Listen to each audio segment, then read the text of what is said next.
Hello दोस्तों, स्वागत है आप सभी का मेरे इस यूट्यूब चैनल पे। और आशा करता हूँ कि आप सभी लोग अच्छे होंगे। आप लोगों को पता होगा, अगर आप लोग मेरे इस चैनल से जुड़े हुए हैं, तो कि मैंने वर्ड और सेंटेंसेस से रिलेटेड कई वीडियोस आप लोगों के लिए अपलोड कर रखा है। अगर आप नए हैं और अगर उन वीडियोस को नहीं देखा है तो प्लीज उन वीडियोस को देख लें। उन वीडियोस से आप लोगों को काफी कुछ सीखने को मिलेगा। और आज हम लोग देखने वाले हैं सेंटेंस का जो पांचवा पार्ट है, that is optative sentence. Optative sentence किसे कहते हैं, आज हम लोग सीखने वाले हैं। उससे पहले कि मैं वीडियो स्टार्ट करूं, आप लोगों से एक छोटा सा रिक्वेस्ट है।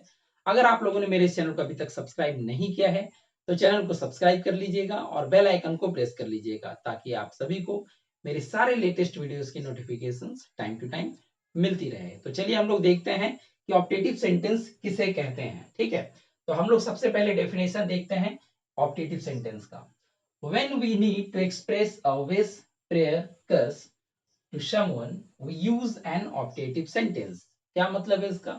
सीधा से इसका मतलब है कि जब कभी भी हमें अपने तरफ से किसी तरह का विश, ठीक है, जब हम लोग किसी तरह का इच्छा या फिर कामना, प्रेयर प्रार्थना या फिर कर्स जिसे हम लोग अभिशाप या फिर श्राप कहते हैं, किसी के प्रति व्यक्त करना चाहते हैं। ठीक है, जब आप किसी को कोई विश करना चाहते हैं, जब आप किसी को कोई कर्ज करना चाहते हैं, मतलब कि अभिशाप देना चाहते हैं, जब आप कभी किसी को प्रार्थना करना चाहते हैं, तो इस तरह के सेंटेंस, इस तरह के भावनाओं को व्यक्त करने के लिए जिस सेंटेंस का आप यूज करते हैं ना, उसे ही क्या कहते हैं हम लोग?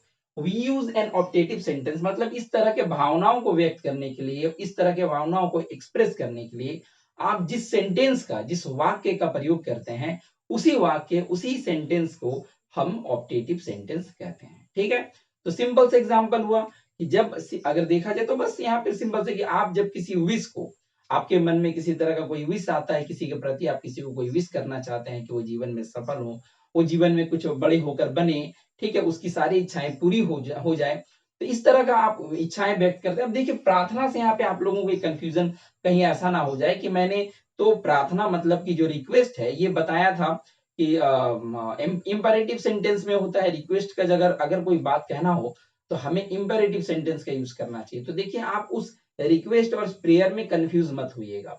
यहाँ पे प्रेयर आप डायरेक्टली उस पर्सन से नहीं कर रहे हैं, ठीक है ना, आप भगवान से, गॉड से, ठीक है, ईश्वर से आप प्रार्थना करते हैं किसी दूसरे व्यक्ति के लिए कि उसके जीवन सफल हो जाए। ठीक है, हम लोग जब कहते हैं ना भगवान तुम्हें खुश रखे, तो हम लोग जब इस तरह का सेंटेंसेस का यूज करते हैं कि भगवान तुम्हें खुश रखे, तो ये प्रार्थना हम लोग भगवान से कर रहे होते हैं, ईश्वर से कर रहे होते हैं कि वो सामने वाले पर्सन को खुश रखे, हैप्पी रखे, या फिर उसके जीवन को जो भी वो जीवन में चाहता है उसे वो मिले। भगवान से हम लोग ये प्रार्थना करते हैं कि भगवान उनकी इच्छाओं को पूरी करे, उनके जो भी मन में इच्छा है या फिर कामना है उसे पूरी करे। तो इस तरह के प्रेयर के लिए जब हम लोग सेंटेंस का यूज करते हैं तो उसे ही ऑप्टेटिव सेंटेंस कहते हैं। ठीक है, तो प्रेयर और रिक्वेस्ट में कंफ्यूज मत होइएगा। जब डायरेक्टली आप किसी पर्सन से रिक्वेस्ट करते हैं तो आप उस तरह के रिक्वेस्ट को व्यक्त करने के लिए वाक्य का, जिस सेंटेंस का प्रयोग करते हैं, उसे हम लोग इंपेरेटिव सेंटेंस करते हैं, उसमें किसी तरह का डाउट नहीं होना चाहिए। लेकिन जब आप भगवान से प्रार्थना करते हैं कि किसी पर्सन का जो है इच्छा पूरी हो जाए, तो उस समय, या फिर आप हो सकता है कि खुद की इच्छा को पूरी करने के लिए भी भगवान से आप एक तरह का प्रे कर सकते हैं। तो उस तरह के प्रे को करने के लिए, उस तरह की इच्छाओं को पूरी करने के लिए जब आप भगवान से ये प्रार्थना करते हैं, तो आप जिस सेंटेंस का यूज करते हैं ना, उसे ही ऑप्टेटिव सेंटेंस कहते हैं। सिंपल सा यही आपका डेफिनेशन हो जाएगा। ठीक है, बाकी आपको अगर वर्ड टू वर्ड, अगर आपको वर्ड बाय वर्ड याद रखना है तो आप इस डेफिनेशन को याद रख सकते हैं, कोई दिक्कत नहीं होना चाहिए। अब हम लोग देखते हैं कुछ एग्जांपल्स। मैंने आप लोगों को पहले ही बताया, किसी तरह का विश, प्रेयर या फिर कर्स को व्यक्त करने के लिए आपको जिस सेंटेंस का यूज करना है वो ऑप्टेटिव सेंटेंस होगा। कुछ एग्जांपल्स हम लोग देखते हैं यहाँ पे। जैसे कि पहला एग्जांपल है, मे यू लिव लॉन्ग। ठीक है, यहाँ पे क्या बोला जा रहा है कि तुम्हारी उम्र लंबी हो, है ना। इस तरीके का यहाँ पे एक तरह का क्या है, तो ये विश है, किसी को विश करें कि तुम्हारी उम्र लंबी हो, तुम लंबे समय तक जीवित रहो। तो इस तरह का सेंटेंस क्या व्यक्त कर रहा है, विश को व्यक्त कर रहा है। तो आप इसे कौन सा सेंटेंस कहेंगे?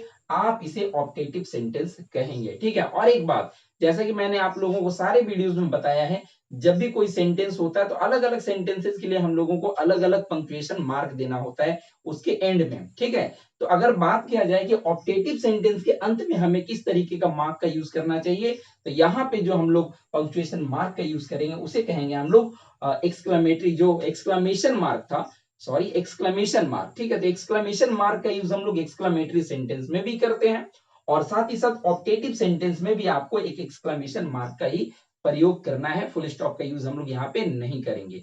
इंटेरोगेटिव सेंटेंस में हम लोगों को एक जो है क्वेश्चन मार्क का यूज करना होता है। जब हम लोगों का सेंटेंस इंपरेटिव या फिर असर्टिव होता है तो हम लोगों को वहां पे फुल स्टॉप देना होता है, और इंटेरोगेटिव में मैंने आप लोगों को बताया क्वेश्चन मार्क। और अगर बात किया जाए एक्सक्लामेटरी सेंटेंस और ऑप्टेटिव सेंटेंस, तो उसके लिए जो मार्क हम लोग को यूज करना है वो होगा एक्सक्लामेशन मार्क, जो कि कुछ इस तरीके का होता है। आप सभी को ये बात अच्छी तरीके से मालूम होना चाहिए, ठीक है। तो ऑप्टेटिव सेंटेंस के एंडिंग में हम लोगों को कौन सा मार्क का यूज करना है, तो एक्सक्लेमेशन मार्क। तो ये रहा एक्सक्लेमेशन मार्क। अगला एग्जांपल देखते हैं क्या है। अगला एग्जांपल है may you die of cholera. अगर बात किया जाए, मैं यहाँ पे आप लोगों को थोड़ा लिख देता हूं, ये विश है, ओके। ये क्या है, ये विश है।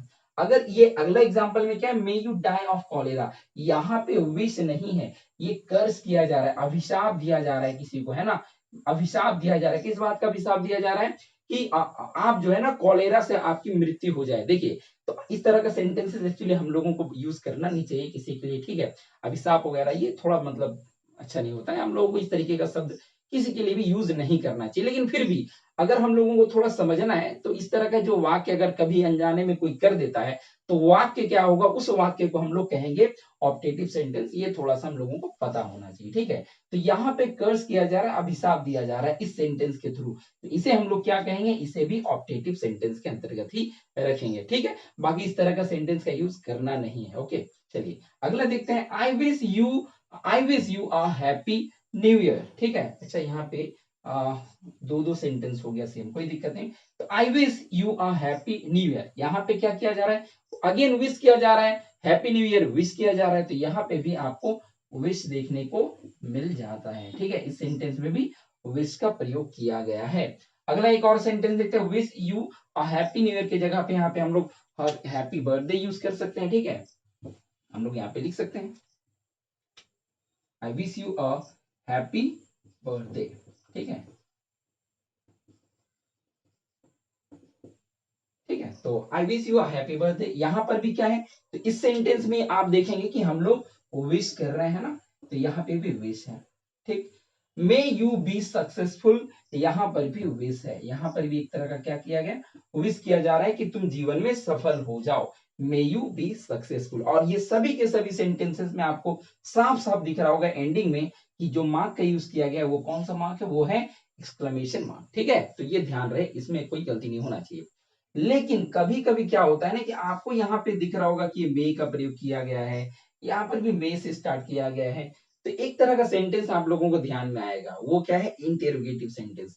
कि इंटेरोगेटिव सेंटेंस में भी तो हम लोगों को सब्जेक्ट से पहले अब मे का प्रयोग, जो मे मॉडल वर्ब है, इसका प्रयोग हम लोग करके और सेंटेंस तो इंटेरोगेटिव बनता है। यहाँ पे सब्जेक्ट मे यू, ये सब्जेक्टिव से पहले मे का प्रयोग कर दिया गया, तो ये सेंटेंस इंटेरोगेटिव नहीं है क्या, बिल्कुल नहीं, ये इंटेरोगेटिव सेंटेंस नहीं है। मे का प्रयोग हम लोग ऑप्टेटिव सेंटेंस में भी करते हैं, किसी तरह का कोई प्रॉब्लम इसमें नहीं होना चाहिए, हम लोग मे का प्रयोग ऑप्टेटिव सेंटेंस में भी करते हैं, ये पता होना चाहिए।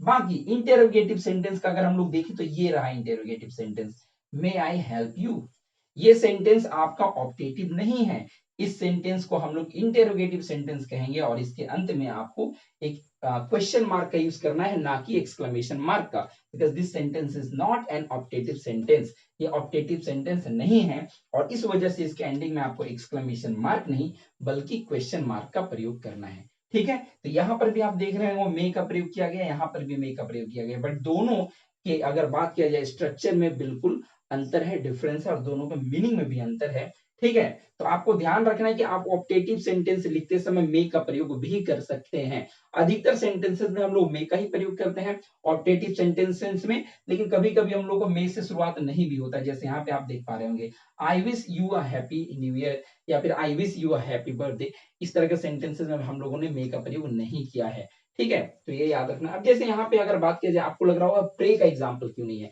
जैसे प्रेयर करने के लिए भी हम लोग बोल सकते हैं, प्रे करने के लिए गॉड से, जैसे God may keep you happy, ठीक है ना। तो यहाँ पे हम लोग क्या पढ़ेंगे, भगवान तुम्हें खुश रखे, तो यहाँ पे भगवान से प्रार्थना किया जा रहा है कि भगवान तुम्हें खुश रखे। ये मेरी इच्छा है कि भगवान तुम्हें खुश रखे, भगवान से मैं प्रार्थना कर रहा हूँ, ठीक है। I am praying to God, मैं भगवान से प्रार्थना कर रहा हूँ that he may keep you happy, कि वो तुम्हें खुश रखे। बात समझ में आया, ठीक है। तो वहां पे प्रेयर का यूज करा जा सकता है। अगर बात किया जाए इसमें और एक चीज समझना है कि मे आई हेल्प यू, अगर ये ऑप्टेटिव सेंटेंस नहीं है, ये इंटेरोगेटिव सेंटेंस है, तो यहाँ पे क्या किया जा रहा है, क्वेश्चन किस तरीके का पूछा जा रहा है, तो यहाँ पे परमिशन मांगा जा रहा है। Okay, may I help you, यहाँ पे परमिशन मांगने के लिए मे का प्रयोग किया जा रहा है।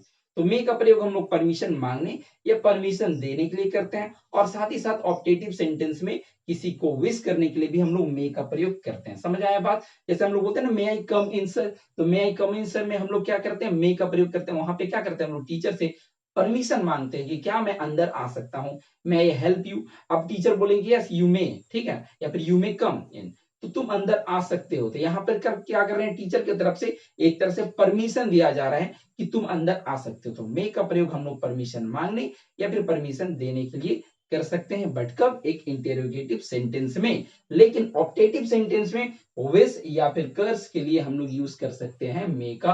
किसी तरह का इसमें भी डाउट मन में नहीं होना चाहिए, अच्छी तरह से इसे भी समझ लेना है, ठीक है। तो ये ऑप्टेटिव सेंटेंस का पूरा डिटेल था। आई होप आप लोगों को समझ में आ गया होगा। अगर अभी भी कुछ डाउट हो सेंटेंसेस से रिलेटेड, मैंने एक्चुअली में सेंटेंसेस पूरा आज कंप्लीट हो रहा है, ठीक है ना। 5 तरह के सेंटेंसेस होते हैं, जो कि जिसमें से ये 5वां है ऑप्टेटिव सेंटेंस। तो सेंटेंसेस का पूरा जो ये सीरीज था आज ये खत्म होता है। अगर अभी भी आप लोगों के मन में किसी तरीके का कोई डाउट हो, अगर कुछ समझ में ना आया हो, तो आप लोग कमेंट कर सकते हैं, और मैं कमेंट के थ्रू मुझे समझ में आएगा कि क्या आप लोगों को प्रॉब्लम है, अभी भी क्या समझ में नहीं आ रहा है, तो मैं उससे रिलेटेड एक सेपरेट वीडियो आप लोगों के लिए बना के और उन समस्याओं को सॉल्व करने का कोशिश करूंगा। बाकी बात सेंटेंसेस मैंने जैसा कि बताया खत्म हो गया, लेकिन अभी भी इसका प्रैक्टिस करवाना बाकी है। तो सेंटेंसेस से रिलेटेड एक क्लास प्रैक्टिस का आएगा, जिसमें मैं आप लोगों के लिए डिफरेंट टाइप्स ऑफ सेंटेंसेस को यूज करूंगा, और वहां पे आप लोगों से मैं पूछूंगा कि कौन सा सेंटेंस किस पार्ट में आएगा, ठीक है। सेंटेंस को आपको वहां पे आइडेंटिफाई करना पड़ेगा। तो वो एक सेपरेट वीडियो भी मैं आप लोगों के लिए जल्द ही बना दूंगा, और उसके बाद आप लोगों को कमेंट करके बताना है कि आप लोगों ने कितना सही उत्तर किया, ठीक है। तो आशा करता हूँ कि आप लोगों को वीडियो पसंद आई होगी, कुछ नया सीखने को मिला होगा। और अगर आप लोगों को कुछ नया सीखने को मिल रहा होगा, इस वीडियो से थोड़ा बहुत भी अगर लाभ मिल रहा होगा, तो चैनल को सब्सक्राइब कर लीजिएगा, और वीडियो को अपने दोस्तों में शेयर कीजिएगा, और वीडियो को लाइक करना तो बिल्कुल भी मत भूलिएगा। तो चलिए मिलते हैं हम लोग जल्द ही एक नए वीडियो में, जिसमें मैं आप लोगों के लिए जो है इन सेंटेंसेस से रिलेटेड जो क्वेश्चंस है, उसे मैं आप लोगों को आइडेंटिफाई करने के लिए पूछूंगा, ठीक है। तो मिलते हैं हम लोग जल्द ही अगले वीडियो में। Thanks for watching.